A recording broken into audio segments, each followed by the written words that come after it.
Today's story is about Philadelphia convicted criminal Christina Regusters. According to court documents, on the morning of January 14, 2013, the victim's mother dropped the 5-year-old victim off at a Philadelphia public school. Approximately 10 minutes later, Christina Regusters signed the child out of school, claiming to be her mother. Like the child's mother, Christina Regusters wore full Muslim garb covering everything but her eyes. She also appeared to be pregnant.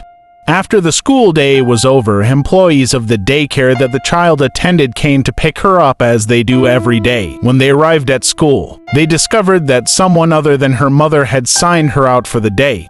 The victim remained missing until approximately 4 a.m. The next morning, when a man heard her calling for help from inside a playground, wearing nothing but an oversized T-shirt, the child told the man that she had escaped from her kidnappers. The man immediately called the police, who transported her to the Children's Hospital of Philadelphia. A physical examination revealed evidence of extensive abuse by a foreign object.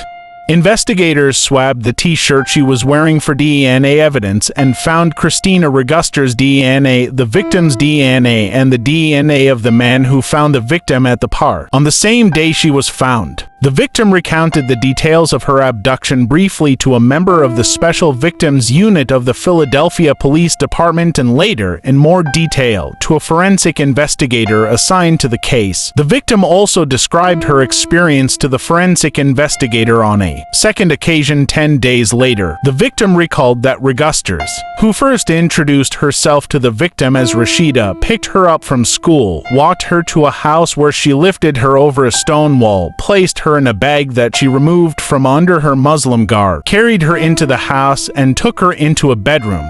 Subsequently, Regusters ordered the victim to remove her clothes and glasses, put on a blindfold, and get under the bed. Later, Regusters joined the victim under the bed and introduced herself again, this time as a woman named China. Significantly, China was Regusters' childhood nickname. While under the bed, Regusters warned the victim about a deaf man, briefly showing her his picture.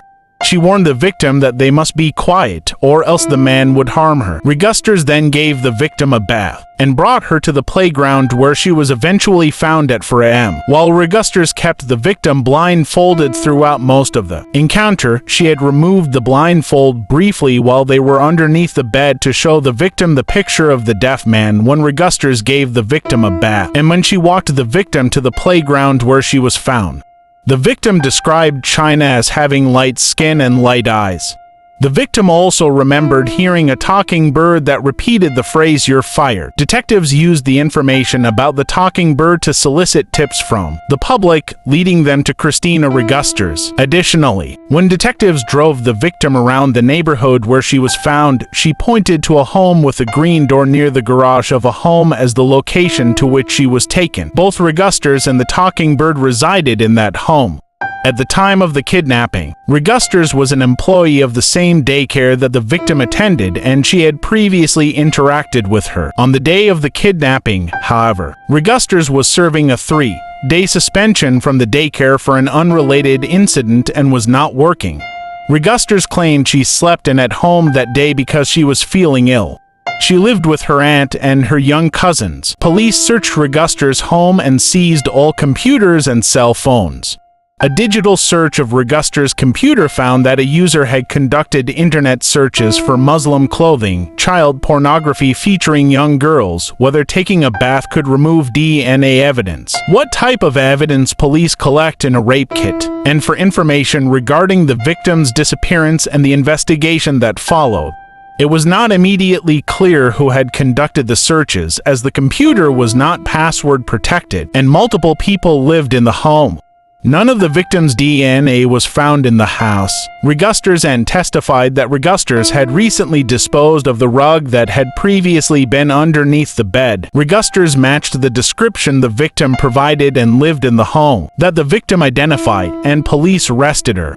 Regusters' case proceeded to a jury trial where, among others, the victim's mother, the detectives who interviewed the victim, the forensic investigator who interviewed them, and Regusters' aunt testified. On February 12, 2015, the jury convicted Regusters of aggravated assault involuntary deviate sexual intercourse with a child, serious bodily injury, kidnapping, unlawful restraint of a minor, risk of bodily injury, and concealment of the whereabouts of a child. She was sentenced to 40 years to life in a Pennsylvania state correctional institution, followed by 20 years probation.